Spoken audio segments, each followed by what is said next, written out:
sa social media. O ngayon, pinapansin kita. Ha? Talino ka? Wala kang ano. Lahat ng mga sinasabi mo, wala. Ilang bisis ka na nagkakamali. Pero kami, isang bisis lang kami natalo. Ha? Tandaan mo yan.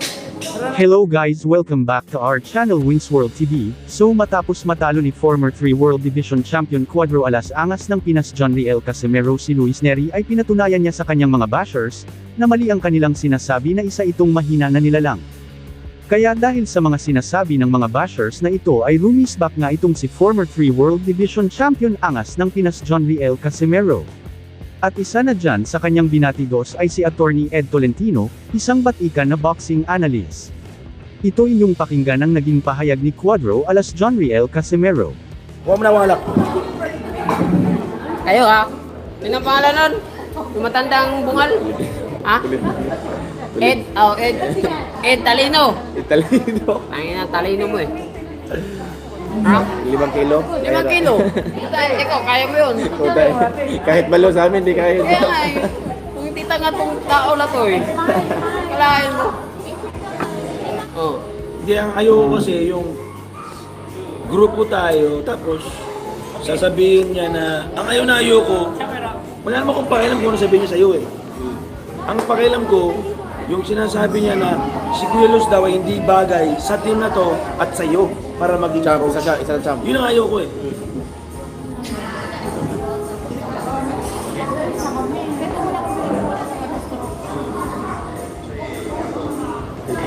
Lapas ako sa Ang nakakapangit yung mga pinagsasabi nila kasi walang nonsense natin.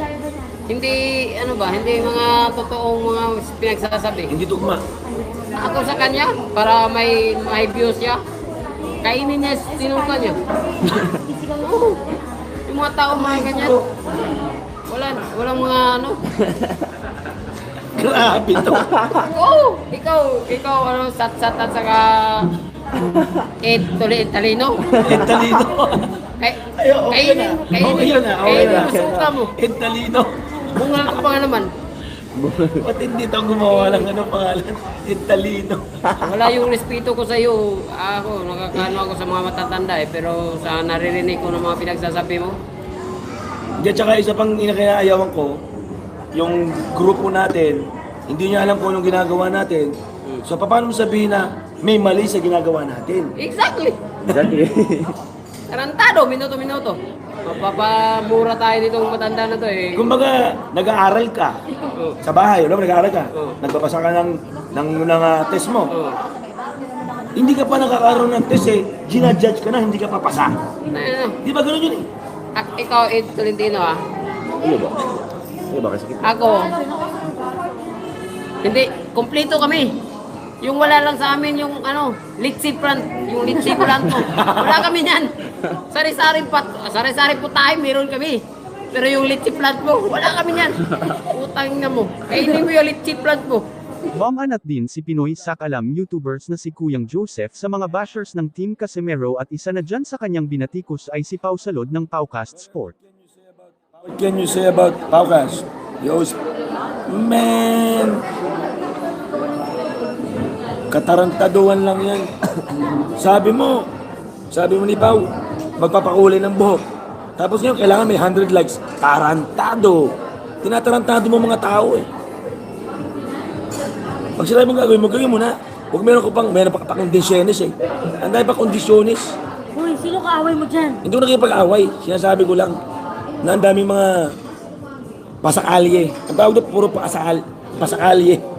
Dumako naman tayo sa iba pang mga balita. WBO 世界バンタム級第8位サウル・ザ・ビーストサンチェ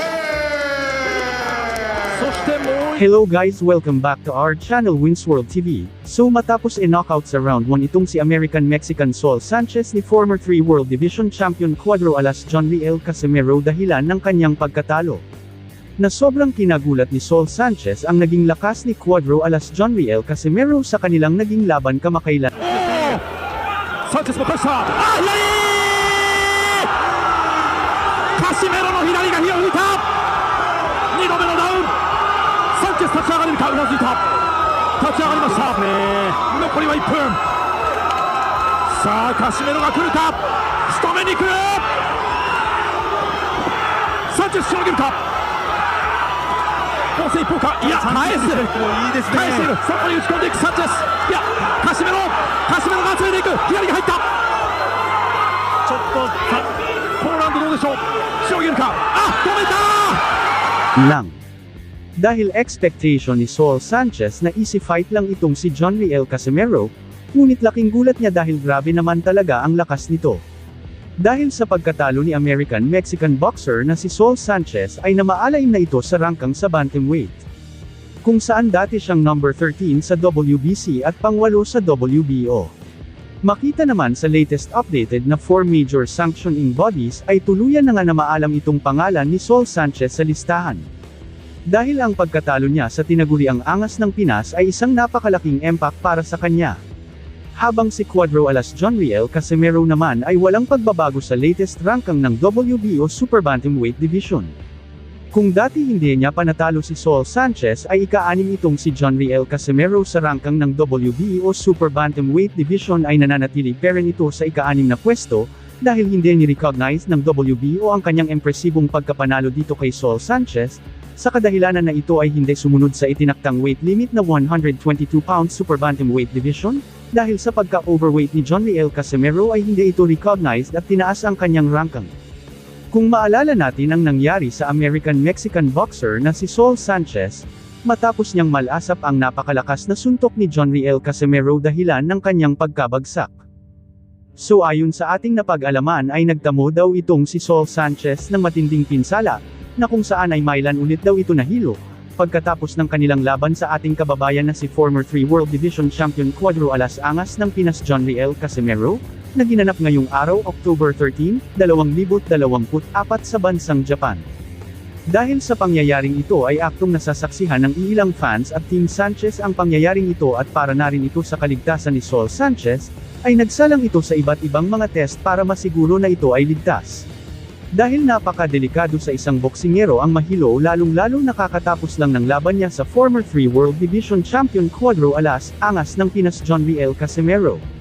Dahil sa pangyayaring ito ay inaasahan na rin ng mga boxing expert dahil halos solid ang tama ni Saul Sanchez kontra John Riel Casimero, magmula sa umpisa ng round 1, hanggang sa kalagitnaan ito ay puro solid ang natatanggap niyang suntok dito. Sanchez mo kasa! Sanchez mo kasa! Casimero no hinari ga hiyaw! Kaya hindi rin ito katakataka na maapektuhan ang kanyang utak at maalog ito dahil sa sobrang lakas ng impact ng suntok ni former 3 World Division Champion Cuadro Alas Angas ng Pinas John Riel Casimero. At isa sa mga sintomas nito ay ang pagkahilo. Ang pinsala sa utak ay isang napakalaking alalahanin sa isang combat sport tulad ng boxing, kung saan ang mga boksingero ay nasusuntok ng todo sa mukha. Si Saul Sanchez na nagkaroon ng pinsala sa laban kontra John Riel Casimero, ay under observation pa hanggang sa ngayon. Para naman sa kababayan nating si former 3 World Division Champion Cuadro Alas Angas ng Pinas John Riel Casimero, congratulations, at binigyan mo na naman ng isang karangalan ang bansang sinilangan ng bansang Pilipinas. At sa mga haters naman ni John Riel Casimero, ay puro mali ang mga sinasabi ninyo na isang mahina na nilalang itong si Cuadro Alas John Riel Casimero, siguro kita nyo naman sa laban niya kontra Saul Sanchez kung gaano ito kalakas.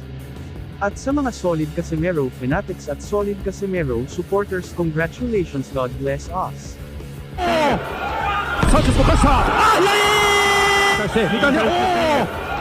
Sanchez mo kasa! まずは第1ラウンド、カシメロのコンディションも心配されるんですけれども、さあ、いきなりいった、ぐらついた、しかし右を入れた、手をついたか、どうだ。 Dagdag pa sa ating mga balita. Maingay at matunog na ang planong pagkasa ng bigating sikat na promoter na si Bob Arum, sa laban ng dalawang Japanese boxer at parihas undefeated world champion. Ito ay sina current undisputed N4 World Division Champion Naoya Inoue at current WBC World Bantamweight Champion Junto Nakatani. Ayon dito sa current WBC World Champion na si Junto Nakatani ay talagang nakahanay at nakaplano na talaga ang paglaban niya sa current undisputed N4 World Division Champion na si Naoya Inoue aka the Japanese Monster.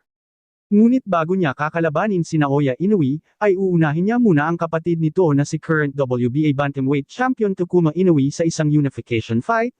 Alam naman ng karamihan na sa dugo talaga ng magkapatid na Inoue ang isang magaling at malakas na boksingero, at aminado naman itong si Junto Nakatani na talagang totoo na malakas ang magkapatid na ito, ngunit susubukan pa rin ni Junto Nakatani ang kanilang mga lakas sa pamamagitan ng paglaban niya dito. Pagkatapos niya talunin si Takuma Inoue, kapatid ni Naoya Inoue ay isusunod niya itong si Naoya Inoue at Jonriel Casimero.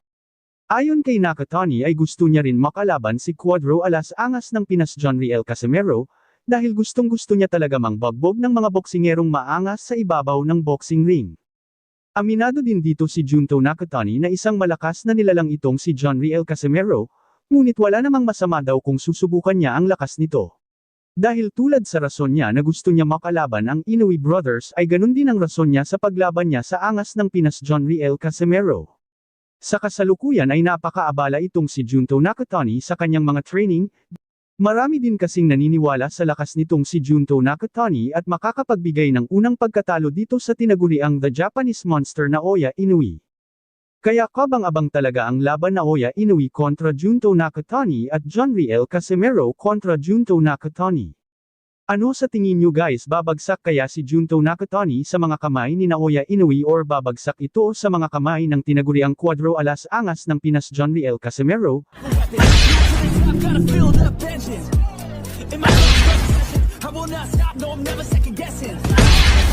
Kakayanin kaya ni former 3 World Division Champion Cuadro Alas Angas ng Pinas itong si Junto Nakatani? Halina't panoorin natin sabay-sabay ang mga knockout highlights ni Junto Nakatani, kung gaano nga ba kalakas ito. Head right now. Doubles up the uppercut, and then goes with a knockdown, scored with a right uppercut. Oh! A straight left hand! Oh!